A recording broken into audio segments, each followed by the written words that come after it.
कि हर समस्या का साधन हल राजनीतिक सत्ता है, तो फिर ये मेरे भोले भाले समाज के विद्वान लोगों, फिर आपको सारे काम छोड़ करके राजनीतिक सत्ता को हथियाने के लिए दौड़ पड़ना चाहिए।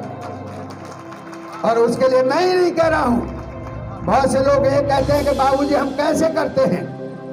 मैं बताता हूं ना, जहां पहुंचने पर कोई मुझे मेरी राजी खुशी न पूछ पाता हो और विदा होते वक्त 2 शब्द दुआ के न दे पाता हो, तो मुझे वहां जाना चाहिए, नहीं जाना चाहिए, दिमाग तो लगाना चाहिए।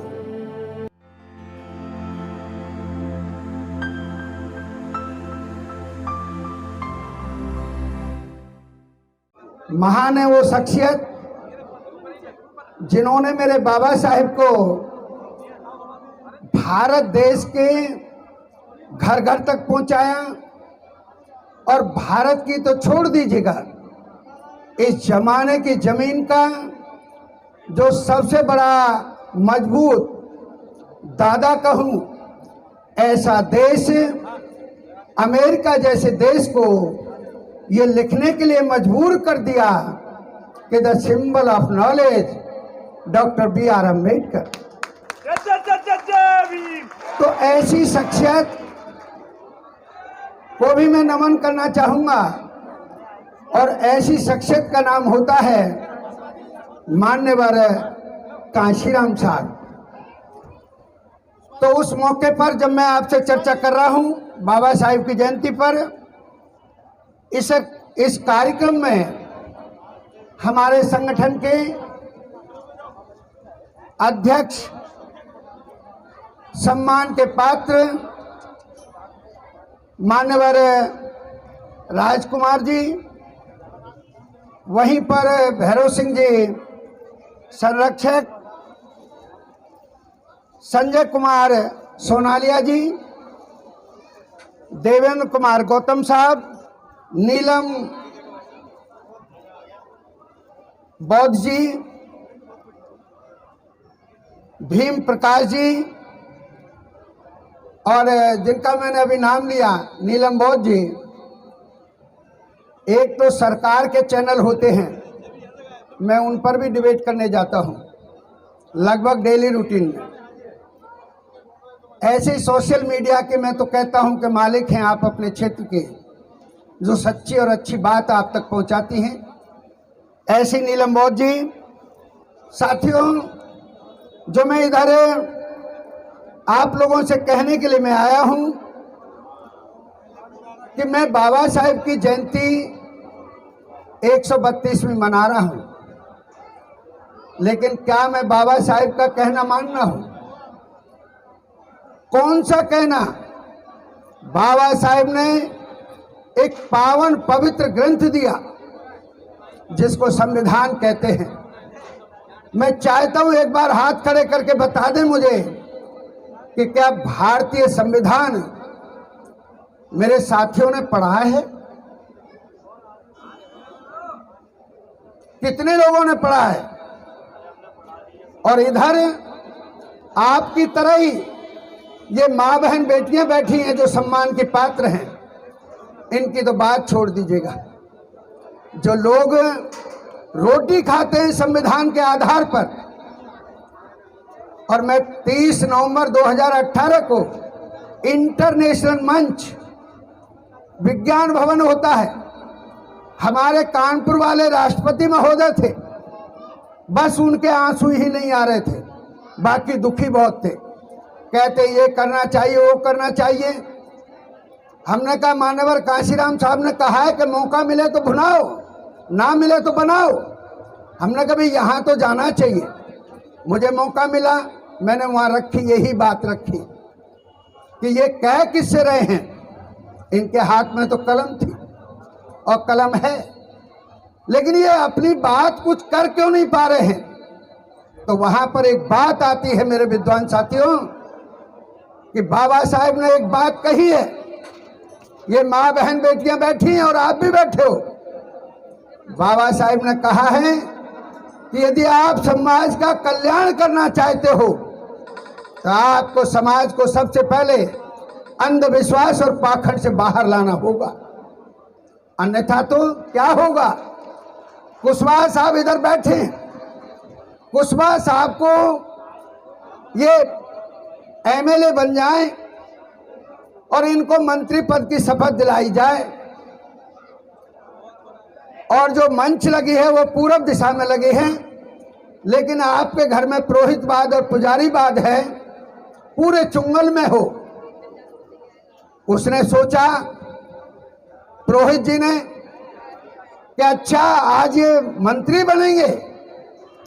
ये घर गए, इनका मिसेज को समझाया कि आज यदि कुशवाहा साहब पूरब दिशा में चले गए तो जान और माल का पूरा खतरा है, जान और माल का पूरा खतरा है।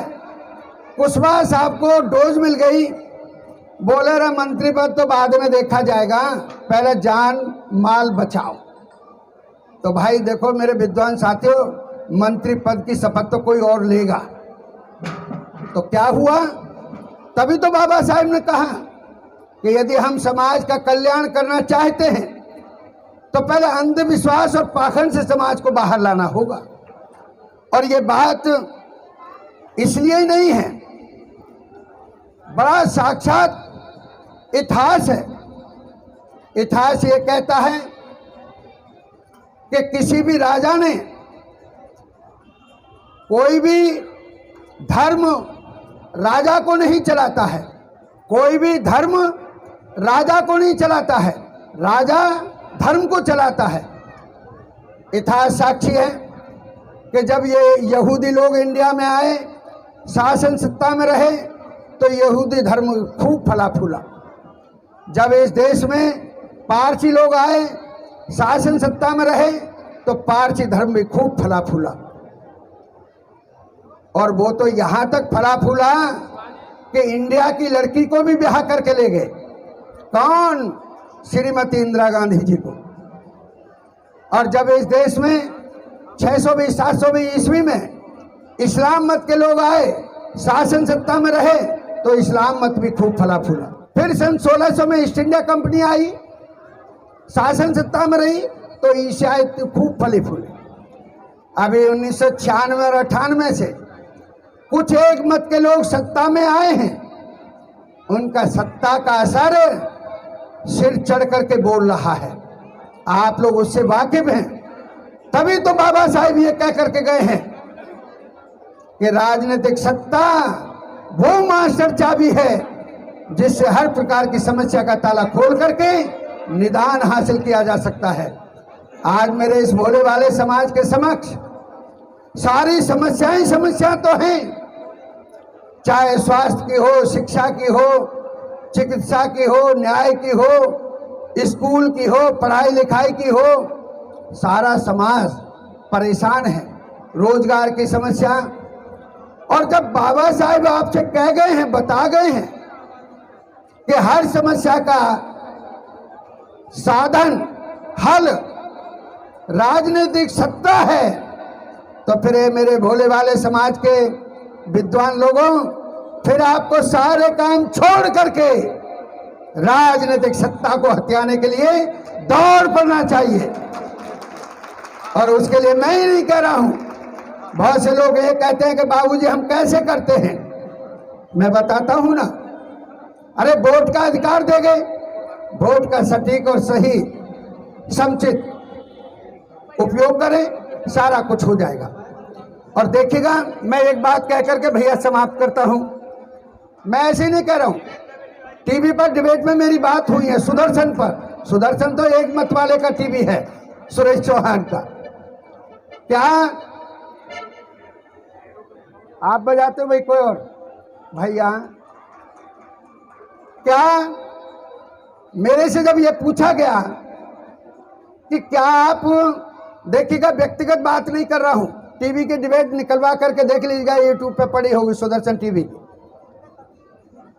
कि उन्होंने कहा, पूजा यादव वो लड़की है, एंकर है, कि चंद्रा जी आप भगवान राम को अपना भगवान नहीं मानते, मैंने कहा मैडम ना ना ना ना, मैं भगवान नहीं मानता।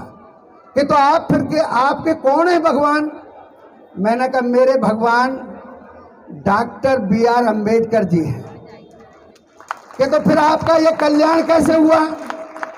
मेरा कल्याण ये टाई सूट बूट पहन करके जो आपसे डिबेट कर रहा हूं, ये सारा का सारा मेरे बाबा साहिब की देन भारतीय संविधान से मिला है और वहीं से मेरा कल्याण हुआ है। इसलिए फिर उन्होंने कहा कि तो इसका मतलब हुआ तुम मंदिर भी नहीं जाते होगे। ए मैडम, मंदिर जाएं या न जाएं, दिमाग तो लगाएं। मैंने केवल इतना बात कहा कि तो कैसे? ये बहन बेटियां बैठी, जब हम लोग पूरे श्रद्धावान होकर के मंदिर जाते हैं तो वहां पर हमें गेट पर पहले जब पहुंचे तो सीढ़ियां मिलती हैं, हम सीढ़ियों को चुचकारते हैं, मत्था टेकते हैं। फिर उसके बाद मंदिर प्रीमिसेस में जाते हैं, वहां पर मूर्ति मिलती है, चाहे मूर्ति हो मिट्टी की हो, प्लास्टर ऑफ पेरिस की हो, लोहे की हो, चांदी की हो, अबरक की हो, पीतल की हो, तांबे की हो, वो निर्जीव मूर्ति मिलती है। मैं पूरा आस्थावान होकर के मैं मत्था टेकता हूं, चरण स्पर्श करता हूं। तो ये सवाल का जवाब आप देना। मैंने सुजाता को भी कहा कि जैसे ही मैं मत्था टेकता हूं और मूर्ति के चरण स्पर्श करता हूं तो एक आवाज आती है क्या कि भैया तुम कैसे हो, तुम्हारे यारे प्यारे रिश्तेदार कैसे हैं, तुम्हारा कारोबार कैसा है? यही सवाल मेरा आपसे है, क्या इस तरह की आवाज आती है? लोग कहते हैं नहीं आती है। फिर ये बहन बेटियां बैठी, हम पूरे आस्थावान होकर के जो बच्चों का पेट काटा, अपने भी शौक पूरे नहीं किए, अपनी नेक कमाई में से कुछ मुद्रा बचाई और वो हमने पूरे समर्पण भाव से मूर्ति के चरणों में समर्पित किया, फिर मत्था टेका और फिर चल दिए। तो क्या एक आवाज आती है क्या कि दूधो नहाओ पूतो फलो? ये बहन बेटियां बैठी हैं, क्या ऐसी आवाज आती है कि दूधो नहाओ पूतो फलो? ऐसी आवाज नहीं आती है। तो फिर जहां पहुंचने पर कोई मुझे मेरी राजी खुशी न पूछ पाता हो और विदा होते वक्त दो शब्द दुआ के न दे पाता हो, तो मुझे वहां जाना चाहिए, नहीं जाना चाहिए, दिमाग तो लगाना चाहिए। ये चीज मैं इसीलिए कहने आया हूं कि यहां से हट करके हम कोई और बात करना शुरू कर दें तो फिर वो ठीक नहीं रहेगा। इसलिए मेरे विद्वान साथियों कि आप लोग अंधविश्वास और पाखंड से बाहर हो करके, मेरे कलाकार साथी बैठे हैं, इनकी बातें जान है। अभी BD सुजात साहब बोल करके गए हैं कि जब राजनीतिक सत्ता ही इलाज है हर चीज का, तो आइएगा मेरे भोले भाले समाज के लोगों, आज बाबा साहिब के 132वीं जयंती के मौके पर हम लोग यहाँ से शपथ लेकर के जाएं, संकल्प लेकर के जाएं कि जो होगा वो देखा जाएगा। निगाह तो आप पर ही है, जो होगा वो देखा जाएगा। बहरहाल वोट का अधिकार इस्तेमाल करके और जो दल आपका है, जो सही दल है, मानवर काशीराम साहब का दिया हुआ है, ऐसी बहुजन समाज पार्टी की सरकार बनाने का प्रयास करें, सारी समस्याओं का निदान मिल जाएगा। और वो मैं इसलिए भी कह रहा हूं, अभी उत्तर प्रदेश में निकाय चुनाव है, उत्तर प्रदेश में निकाय चुनाव है, हमारी तादाद 18% है और मेरे मुस्लिम समाज की तादाद 20% है। 7% हम और की भी वोट मान लेते हैं, टोटल वोट 45% हो जाती है। 45 में से अगर 2-4% इधर उधर हो गई तो 32 में तो सरकार बन जाती है, सारा निकाय आप जीतेंगे। तो आइएगा मेरे विद्वान साथियों, मेरी करबद्ध निवेदन है कि आप लोग आने वाले मौके पर चूकेंगे नहीं। और जैसे अभी मानवर जी ने कहा